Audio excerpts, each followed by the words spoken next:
Diet தான் major first line of treatment type 2 diabetes. So second line வந்து யூஸ்வலாக exercise பார்ப்போம். Hi, doctor Vijayakumar from CNS hospital.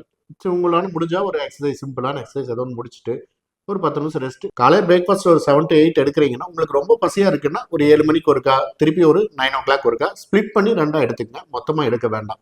யூஸ்வலாக tea coffee குடிப்போம் எல்லாருமே ஒரு 11 மணிக்கு. அது மாதிரி இருக்குன்னா ஒரு வித்தவுட் சுகர், இல்லைன்னா மோர் குடிச்சிக்கலாம். தயிர் சில்பி, வெண்ணெய் எடுத்த மோர், வெள்ளரி பிஞ்சு எடுத்துக்கலாம், நெல்லிக்காய் ஜூஸ் குடிச்சிக்கலாம்.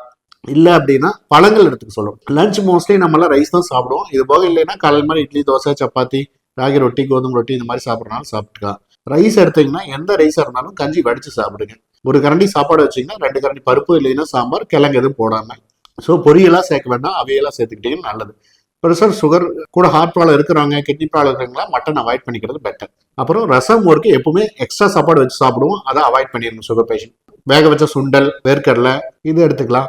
அப்புறம் 8 மணிக்கு மேலே மறுபடியும் பசி ஆகுது அப்படின்னா பப்பாளி, கொய்யா, சீசன் டைம் இழந்த பழம், நாகப்பழம், இல்லைன்னா ஒரு கிளாஸ் கொழுப்பு நீக்கிற பால் வந்து ஒரு 1/2 கிளாஸ் சர்க்கரை இல்லாமல் குடிச்சிட்டு ஒரு 10 o'clock நீங்கள் படுக்கிறது இருந்தால் பெட்டராக இருக்கும்.